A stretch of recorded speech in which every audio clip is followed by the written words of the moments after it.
This is the MTN 10 o'clock news. Good evening and thanks for joining us. I'm Russ Riesinger. Police released more information today after a woman was discovered dead in a home in the 1000 block of Avenue B in Billings yesterday. Law enforcement spotted and gave chase to two suspects in that case more than 200 miles away near West Yellowstone late last night. And both of them are also now dead. Q2 Shaquille Cozart sorts out the details. According to the Billings Police Department, the investigation is still ongoing and active.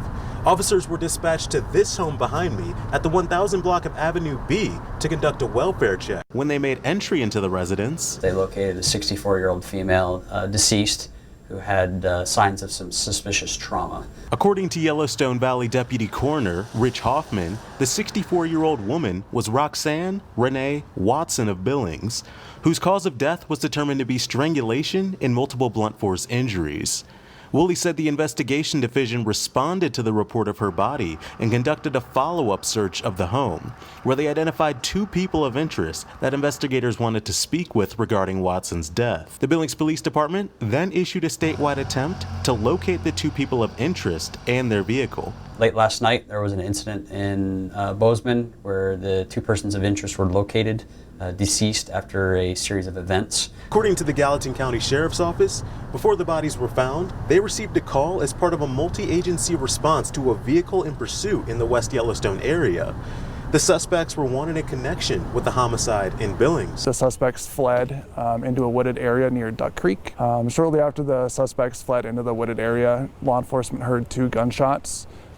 Both subjects were later located deceased. Lieutenant Woolley says that at this time, the Billings Police Department and the Gallatin County Sheriff's Office are working closely on this investigation and are still finding the facts about each incident. Reporting in Billings, I'm Shaquille Cozart with MTN News.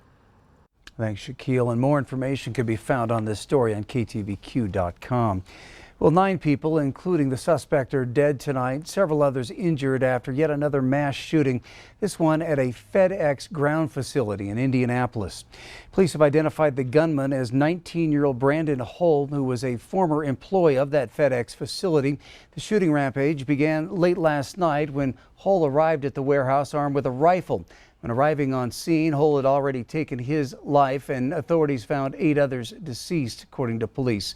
Authorities have not discovered a motive for the shooting. The FBI did say that they questioned Hull last year after his mother told police that her son might consider suicide by cop. President Biden ordered all flags to be flown at half-staff for the 5th time in 8 weeks, calling the mass shootings a national embarrassment that must come to an end. Biden also said today that we must act as too many Americans are dying every day from gun violence. However, that concern has also led many to stock up on guns and ammo. Case in point being seen at the Billings Gun Show this weekend. MTN's David J. was on hand and has the story. We opened the doors at 1 o'clock. We had people in line all the way up until 2:30. This will be the largest attendance show on a Friday afternoon in the 23 years that we've had the shows. Brian Jensmo is the promoter for the Sports Connection Gun Show and says the attendance indicates the demand for guns and ammunition. What's driving the demand right now is the current administration. When the Democrats are in office, attendance at all these shows will spike because they are constantly pounding the drum for tighter gun control, firearms restrictions, banning of certain firearms. Some of the customers have their own reasons for attending. I like the shooting. I enjoy it. A lot of hunting, Montana hunting. That's the biggest thing. And they have a lot of older guns here. Like antique guns and antique helmets and war helmets. And they talked about the shootings that happen around the country. If someone's got a history of violence or something like that, and it's not a felony, you should check on them a little bit more, get them to have like a psychological thing. Every one of those crimes that are committed is a heinous act. It's devastating to those families and the communities where they happen at.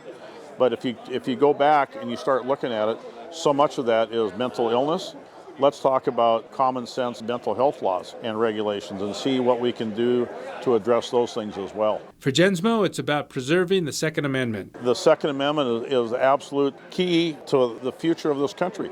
You're in the media, right? If we didn't have the Second Amendment, there would not be a First Amendment.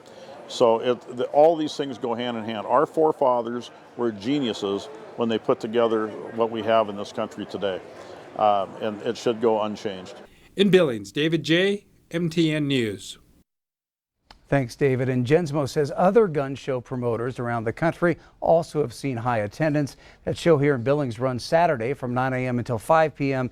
and Sunday from 9 a.m. until 3 p.m. at Metro Park.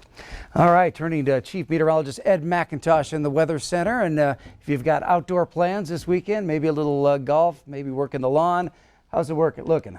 So far, so good as far as Saturday goes, Russ, but let's take a look at see how things look towards Sunday. Now, winds will start to increase as we start getting into Sunday morning across northern Montana. Just watch that wave move through. Notice the blue arrows all indicating the winds are coming down from the north. So colder air and the wind gusts start to pick up 35, 45, could be up to 50 miles an hour in some of the mountain foothills. The second wave will bring in a chance of showers, first in rain and then snow. By the time we start looking into Monday morning, that could mean perhaps 2 to 4 inches around Billings, lighter across the eastern plains, but particularly for Billings towards the west, a lot of the area has the potential of 2 or more inches of snow. Take a closer look at all of this coming up with a forecast in a little bit. All right, thanks, Ed. The Montana legislature has canceled Monday's floor sessions after having all of today's floor sessions canceled as well. The legislature says they are continuing to exercise an abundance of caution after a lobbyist tested positive this week for COVID. Legislature staff reports that 9 legislators, 7 staff, and 2 other individuals received tests today. All came back negative. The contract tracer continues to work to ensure all close contacts have been notified. Monday will not count as an official legislative day, and committees meeting on Monday will hear public testimony only over Zoom. This is the first time the legislature has canceled floor sessions because of a COVID-19 infection. Now, Billings has not had an indoor football team in 5 years, but is that about to change? Our own Scott Breen has been covering this story and has some answers. Here at First Interstate Arena, where indoor football could very well be back on the table. I'm told there's an agreement in place. It'll go to the county commissioners Tuesday morning at their 9:30 meeting. This afternoon, I talked to Keith Russ, part of the new ownership group. He says they're waiting to reveal most of the details in a media conference 2 weeks from today here in Billings. Russ did give me some details, though. This Billings team will be part of the Champions Indoor Football League, right now with 8 squads. 2 of those at the moment are dormant, though, because of COVID restrictions on their arenas. Teams you might recognize, the Omaha Beef and Sioux City Bandits. The Wyoming Mustangs are also a member, headquartered down in Gillette, where Keith Russ is both owner and head coach right now. The Champions Indoor Football League is 3 weeks into its season at the moment, also showcasing 3 teams from Kansas. Those are in Dodge City, Salina, and Wichita. The 2 dormant teams right now are Amarillo and West Texas. The Billings franchise would kick off next year with a 3-year contract proposed through 2024. They'd play 6 home games a season, plus the possibility of playoffs here at First Interstate Arena.